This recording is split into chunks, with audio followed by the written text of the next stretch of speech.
Hi there, I'm Nancy from Black Sheep Knitting in Needham, Massachusetts. We're here on a pretty hot and muggy day. We've had weird weather, or sort of disruptive weather, lots of rain off and on, thunderstorms, showers, and now it's pretty hot today, so I don't think people are going to want to do much outside except maybe go swimming, which sounds like a delightful idea. I wish I was doing that.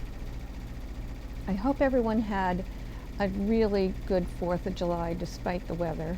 I heard in some places it wasn't so bad, but in the Northeast we kind of took a dive, I think.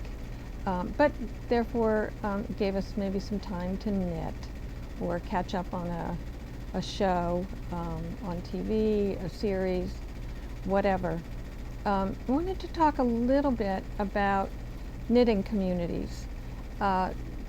You know, the community that we've kind of developed here in the shop spans, we have 10 classes a week, and some of those people in those classes even have gotten to know people in other classes. But the people within the classes, I think some have been here for quite a while, and they've become friends. And it's not necessarily that they do much together outside of the class, but they get to know each other's lives, about each other, and they care about each other a great deal. And it's just a wonderful thing to come together with this community of people who have a love for fiber arts. So if you don't have a knitting community, maybe you can find one to join, a knitting group. You can join a class here. You can come on Friday afternoons. We have Fridays, we call it, I think we've been calling it Fix It Friday. If you have a question or if you have a problem with your knitting, come in Friday at 3 or anytime Friday afternoon and we'll help you. But you can also come here and sit and knit. You can get out of the heat. If it's hot at your house, come here. It's delightfully cool. So we'll be here tomorrow and every Friday afternoon for you, and during the week in the afternoon. If you just need a cool place to sit and knit, we can sit. If we're not busy, we'll sit and talk with you and talk to you about your knitting, our ideas, your ideas. So it'd be fun. So find people that that love knitting, and it's a great way to develop friendships and to feel connected to people. And heaven knows, we've had a lot of disconnect over the last few years, so it's really fun to, I love my knitting friends, and I've developed some good friendships. They're people that I travel with, so it's a great thing. I want to go back to our theme of the summer, which is how to be a good knitter. And a couple things came up last week that I thought bear talking about. One is row gauge. So we talk a lot about stitch gauge because the stitch gauge matters a great deal in the width of things, because you can't change, once you've decided on your gauge and your needle and the size that you're doing, you pretty much knit to that measurement, with that gauge. But row gauge is a little different, and if you look, row gauge is more stitches per inch than stitch gauge. And it flew out of my head why that is, but it will come back to me. But the reason that row gauge matters is that if you're following a pattern very strictly and going with their measurements, or if a pattern tells you to knit 50 rows and then decrease, well, if you haven't followed the row gauge, if your row gauge is off, those 50 rows are not going to be the same measurement as it is in the pattern. So, and it has, you know, it matters when you're doing shaping. It matters if you're measuring from here to here, if you're using rows as your measurement rather than inches.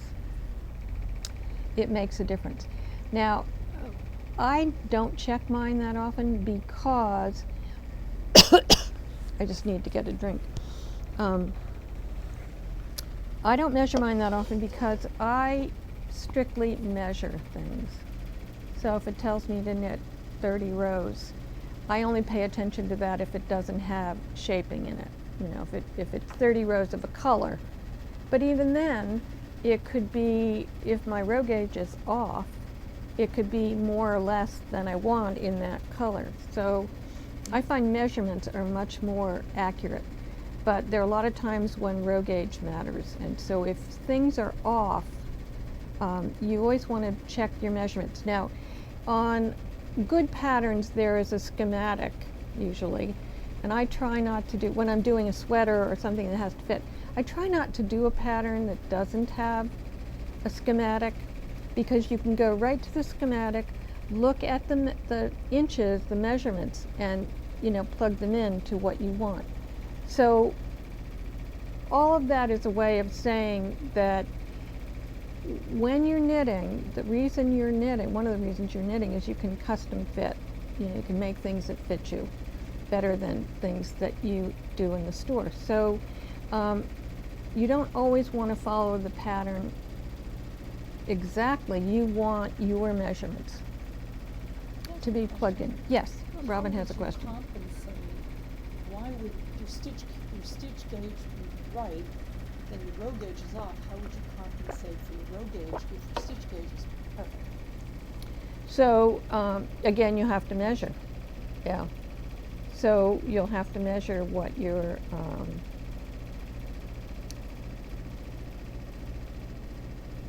so the stitches this way are smaller than the stitches that way, shorter. So again, you have to use a measuring tape and measure. That brings up another thing. People come in all the time, and this is, of course, one of my pet peeves, is bring your tools with you. Bring your measuring tape and your scissors and your few little things. Always carry those. Stick them in your bag with your knitting all the time. I don't really ever go anywhere without my notions bag if I have my knitting with me. It's important. Yeah, Robin says I sleep with it. Just about. So that brought up another thing I was talking about this in my class, and someone said, we were talking about what size she should do, and she said, well, my bra size is 32, so blah, blah, blah. No, that's not the size you would do. Your bra size is measuring down here. So if you're a 32, but you have a size C cup, your bust is not 32. Your bust is whatever it measures around the widest part of your bust. So your bra size has nothing to do with the size that you're choosing for your garment.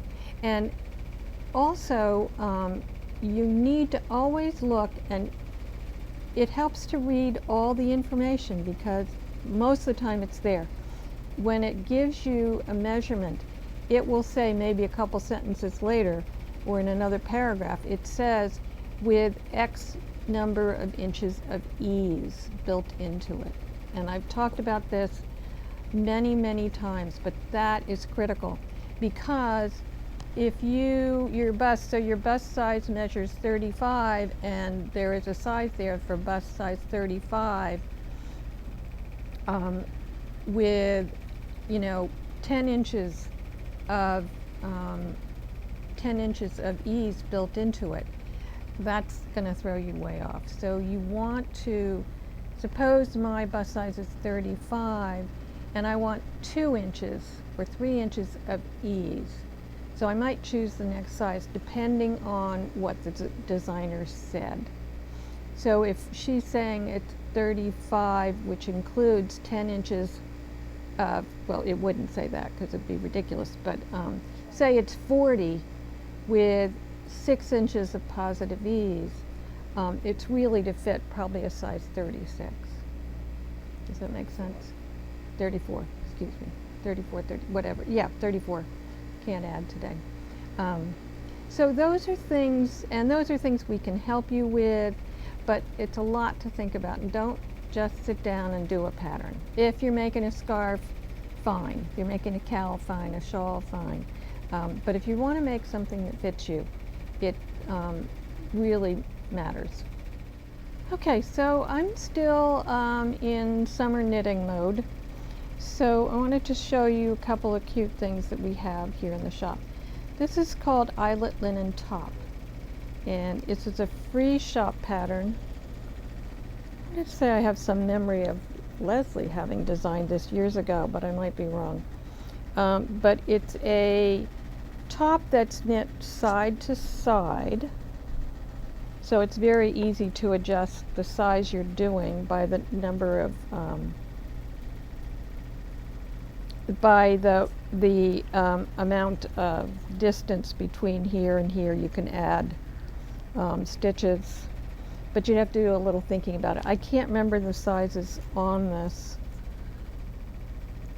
and we used a US 8 or 9 on a DK weight, so it gives you this very loose, fun summer top that you'd want to wear with a cami underneath it. And you would make it longer by casting on more stitches because you're going sideways. You would make it wider by just knitting, increasing the number of stitches you knit between here and here would be the easiest way, or between here and here. And it has a little detail on the back which I think is cute, this little eyelet. So it's a very simple stockinette. I'm sorry I can't hold this up very well, but it's a fun summer tee with a little cami. So I picked out some colors in Zooey, which I thought Zooey is a great yarn for summer.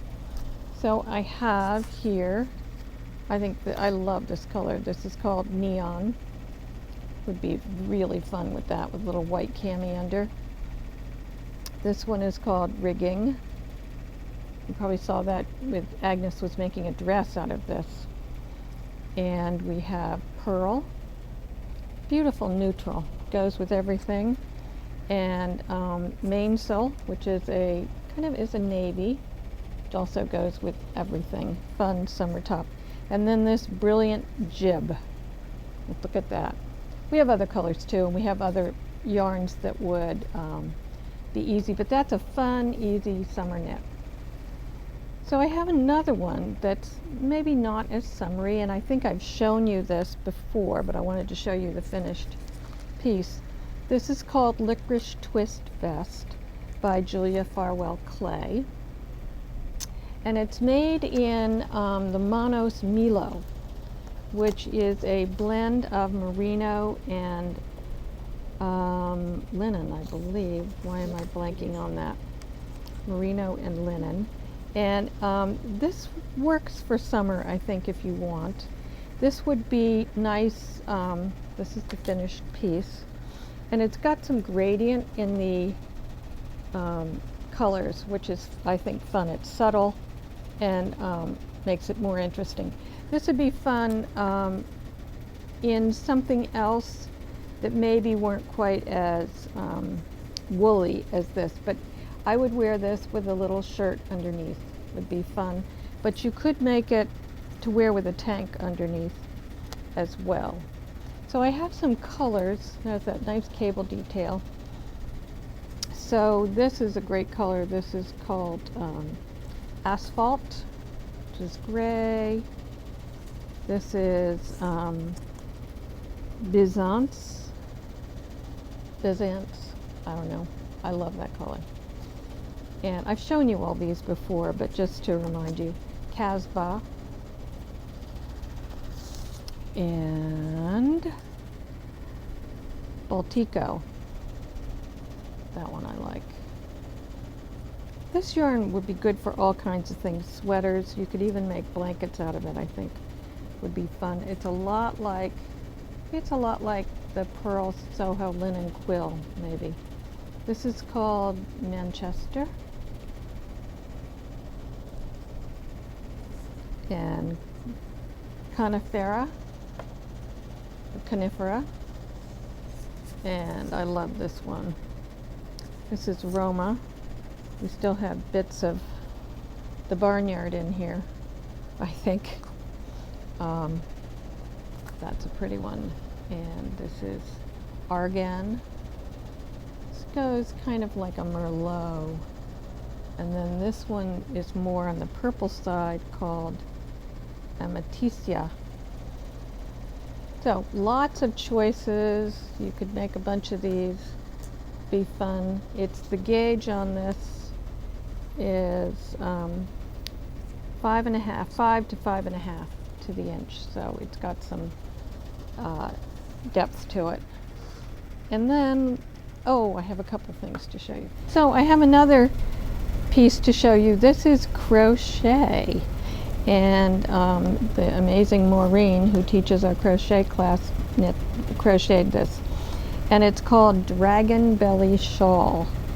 And it's a big triangular shawl. I don't know if I can even, with tassels on the ends. And it's made in, right now I only have 2 colors of this, but I think I'm ordering more today. This is called Footprints from Wool Addicts, and it's a cotton and wool blend. It's fine for summer with a little polyamide. So this is one of the colorways, and it stripes a little bit, I think. This is 06 is the colorway. And here's another one. This is a beautiful summer one. I would really like to wear this. This is 05. But there are other colors. This is another colorway, and I can't remember which, but we'll be getting more. It's a very basic, for those of you who know basic crochet, I think this is pretty easy. It's just 2 different rows, and it starts in the corner here in the triangle. And you're increasing as it goes this way, and it's not as stripy as I thought it was. In any case, I think it's very pretty and a beautiful, open, nice shawl for the summer. So I have one other thing I wanted to show. I came across this. I was downstairs rooting around things. I wanted to show you this book. We don't have it here in the shop, so don't try to get it. You can get it, I'm sure, on Amazon. We don't, we tend not to sell books here. But it's when bad things happen to good knitters.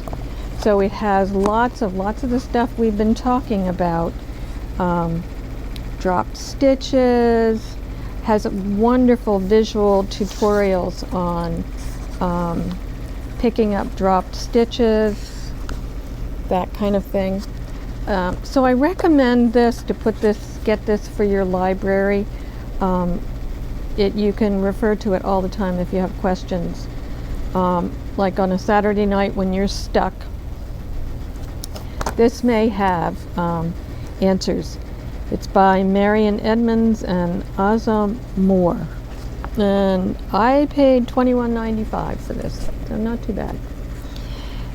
So I think that's all I have for today. I just wanted to remind you that in July we're having free shipping. So you can either order online or you can call us if you know what you want, and we can ship it out to you for free. We love free. And I think that's maybe about it for today. So stay cool, drink lots of water, and come in. If you're hot, it's nice and pleasant in here. So enjoy, and we'll see you next time. Bye.